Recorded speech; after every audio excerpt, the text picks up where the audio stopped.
We got 6 more days to go before Christmas. You can see, nandito ako sa SM Park. And look, that's 6 days to go for Christmas. The decoration.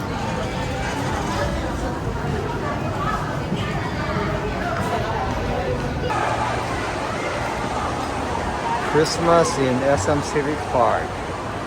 Look at this beautiful Christmas decoration.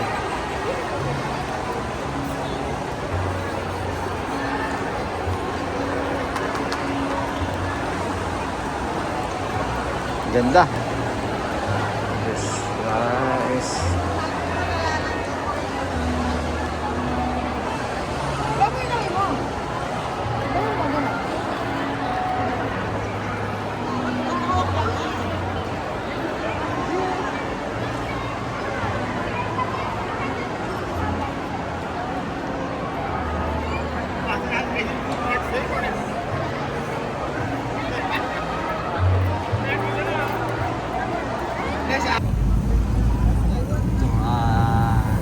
Good evening. Simbang gabi ngayon dito. Started at 8 o'clock.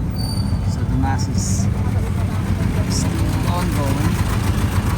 Maya-maya. Nakatapos na yan. Ang tao.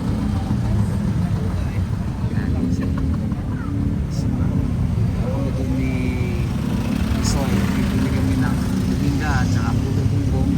At saka yung natawag ng paterol. Ito yung Holy Angel University. Dito ako nagkaroon ng high school and college. Wala paggabi, oh. Soy. Hanap na kami ng party. Bibili kami ng bibingka. Okay, naglalakad kami ni Soy ngayon dito sa, I think San Jose yata ito eh. San Jose. Sa likod ng side ng Holy Angel University.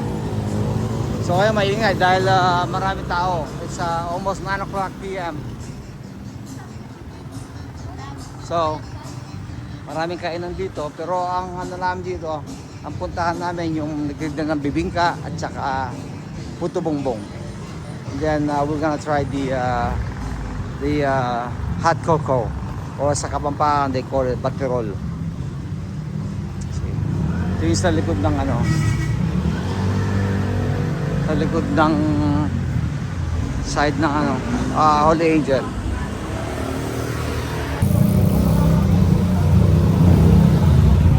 Ito may mga kainan dito.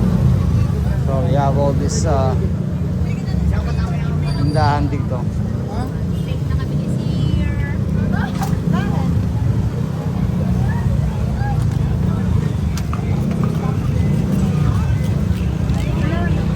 Ito yung bilihan ng mga puto bongbong. Ito, puto bongbong saka bibingka. Famous.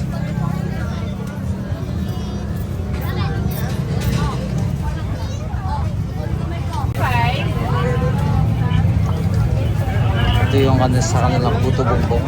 We're gonna put some coconut and some butter, sugar, and some milk, I think. Saka isang Puto bongbong there. special bibingka. Sige sa. O kaya ano na lang, puto bongbong din. Yung sa babae, Isang bibingka. May ano kaya? Kutsara? kutsara mo na sa Dalawa. gilid. Ilan yung bibingka? Dalawa? Dalawa. Ito yung bibingka nila. Bali 245. Ito, isa sa nagluluto. Nag-cook na bibingka. So, lapasan na ng mga nagsisimba. So, they're buying their food, selling all different stuff.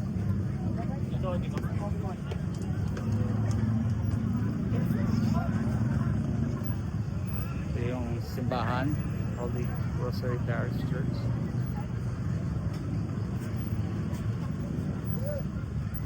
Ay, naglalabasin ng mga nagsisimba.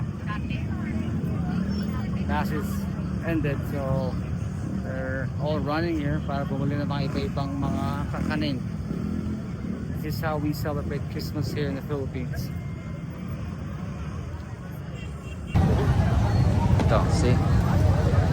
Nagalabasa yung mga nagsisimba. You can see. And then that's a church. Catholic Church. Holy Rosary Parish Church. And then they're also festive here. Selling all different kind of food, pastries. Look at this. Ito ang Pasko sa Pinas.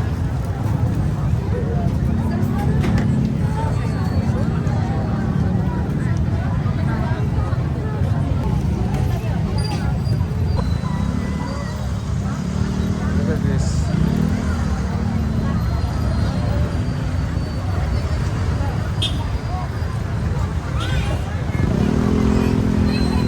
Christmas in the Philippines. Look how beautiful is this. People, look. I miss this. Nakakamiss ito eh. This is my first Christmas for 31 years. So, I'm enjoying every moment.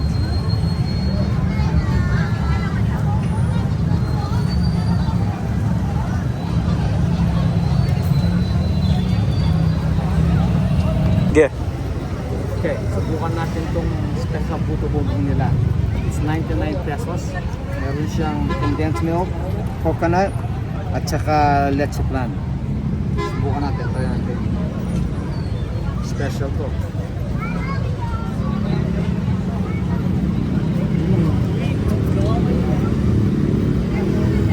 Wow.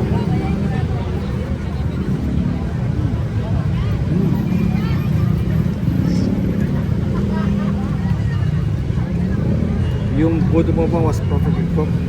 About nag-balance yung sweetness ng condensed at saka leche flan, and then the saltiness of the cheese. It's well balanced. Very, very good.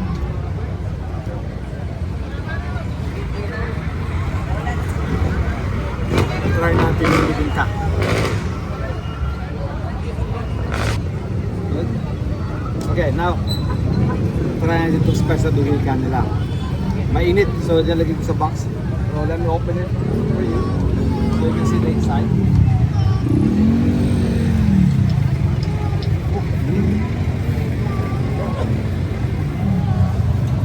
Look how nice is this.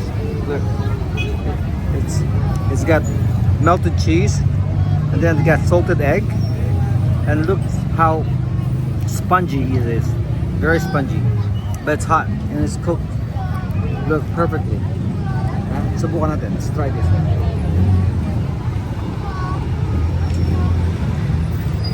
Subukan natin yung sa may cheese dito. May salted egg, tsaka cheese. Let's try it. Wow.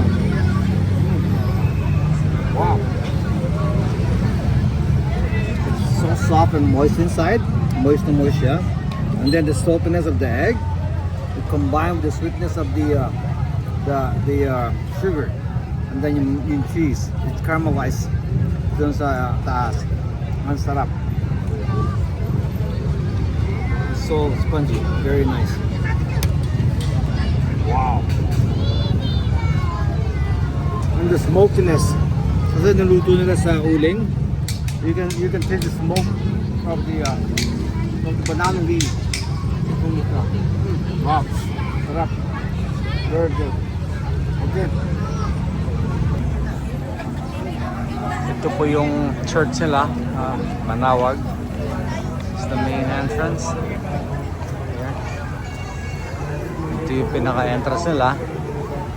So this is their patron saint. This patron saint. Burn their candles here.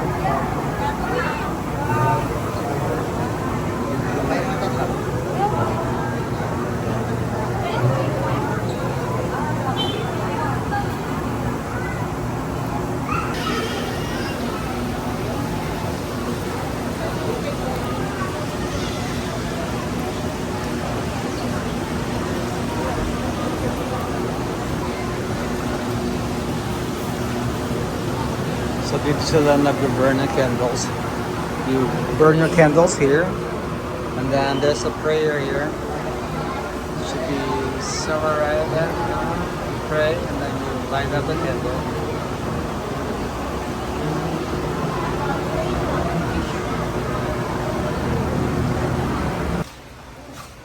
Ito yung saan sila nagluluto. Here's their menu here. Ito yung menu nila. Main course.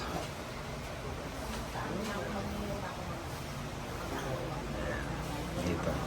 Yan ang mga prices nila. Kambing, bibi, itik. Ito yung saan sila nagluluto. Okay, siya.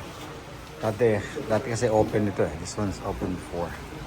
And now I think they close it. Something, I don't know what the reason is, but yeah. Close the whole thing here. Ito na yung place nila ngayon. It's a different one. Good morning. Nandito kami sa Taldawa. Nag-iba na yung setup nila ngayon. Sarado na yung lagyan ng fence. Sarado na yung parang bukid doon. Something na yung malaking halaman. Iba na yung setup nila. Nasa loob na ng bahay. Kasi ito na sa bahay. Order na kami. So, meron kaming rice. Kalderetang bibe. Tsaka, kalderetang kambing. Tsaka adobong bibe. Mabibe? Ayan. So, iba na siya ngayon. Hindi na siya gaya ng dati. Na parang nasa cottage ka tapos sa maganda yung ambience. Ayun, iba na. It's different setup.